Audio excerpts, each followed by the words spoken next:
So a week ago I made a video about X-Men the animated series, talking about what made a good first season and using X-Men as an example. But then I was like, wait a minute, why not do a season 2? So after watching the second season of X-Men the animated series, today we're going to be talking about how to make a fake sequel. And what I mean by fake sequel, I mean that on paper it sounds like really good, that it could even rival the first season. It can even be better than the first season. But on execution, it is completely ass. It is not good at all. So today we're going to be talking about how to prevent making a fake sequel. Anyways, onto the video.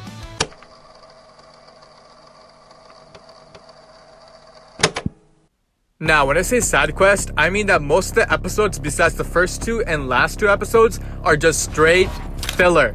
Okay, they're just wandering around doing a bunch of side quests that no one asked for. And yes, in between those episodes, they explain a lot of people's backstories. We get to see Rogue's, Storm, Gambit, Wolverine's backstory and whatnot. And yeah, that seems pretty cool at first, but it has nothing to do with the central theme or Mr. Sinister. It doesn't really push the story ahead. You're just more like standing in the same spot as you were a few episodes prior. And see, here's a good example on how you can fix this problem. See, in Season 1, Episode 3 of X-Men, the animated series, we get to see Magneto going around causing mayhem. And Magneto believes that mutants and humans cannot exist, and that mutants are actually superior to humans. While Professor X believes the opposite, and that mutants and humans can exist at the same time. They can, have peace together. Magneto is a fresh take on the central theme, humans versus mutants, and in that episode we get to find out that Storm is claustrophobic while she's being attacked by Magneto. You see, we get to see part of Storm's backstory while we're developing the plot and pushing the story forward. We don't feel stuck, and we don't feel like we're in the same spot as we did a few episodes prior. We get to learn new characters such as Magneto and part of Professor X and Storm's backstory. Yes, we get to learn part of Professor X and Magneto's backstory on how they used to work together until Magneto became evil and turned on Professor Xavier because he believed that mutants are better than humans. You have a fresh new take on the central theme, as well as developing new and old characters and making us feel like that we're not in the same spot as we were a couple episodes prior.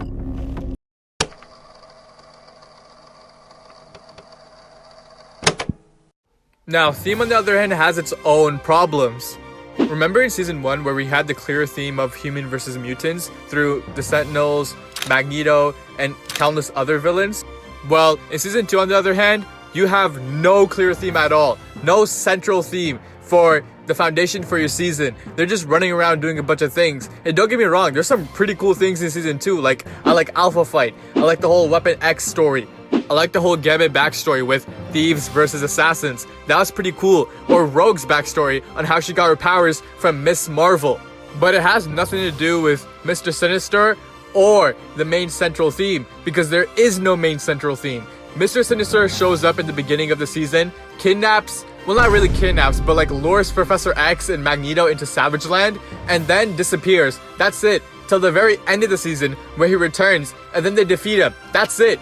He doesn't show up in the middle of the season at all. Like throughout the whole middle part, out of 13 episodes, he only shows up in 4 of them. That's it. And like I said, the rest of the episodes are just a bunch of side quests or backstories, Nothing to do with Mr. Sinister or pushing the plot forward. I mean, we do get clips of Professor X and Magneto in Savage Land, but that's it. I mean, Mr. Sinister is not like a looming threat that we have to be worried about constantly. He feels like more of a background villain, like the Morlocks or the Juggernaut, and he doesn't really do much, He's just kind of like in the background. I mean, even Apocalypse did more than Mr. Sinister. Apocalypse actually killed the X-Men, and if it wasn't for Cable and Bishop going back in time and whatnot, they wouldn't even be here, okay?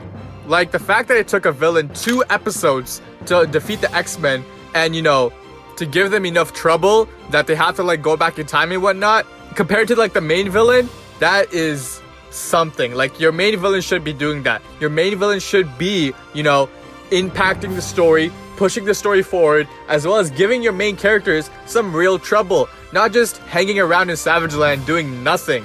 I mean, even Morph, yes, Morph did come back, but I'll talk about that later. Even Morph had more screen time and did more than Mr. Sinister, in my opinion. And he contributed more to the story. Like, you know what I'm saying? Like, you need to have a central theme to be the foundation of your season, as well as letting your main villain do something for once. I mean, look, if you want your villain to be sitting around and, like, being the mastermind behind the shadows or something, you need to have his actions affect the story. Like maybe he sends one of his henchmen, or maybe he does this and does that, and it affects the characters in the story. But if he just sits around and does nothing at all till like the finale of the season, then you're just like wasting our time.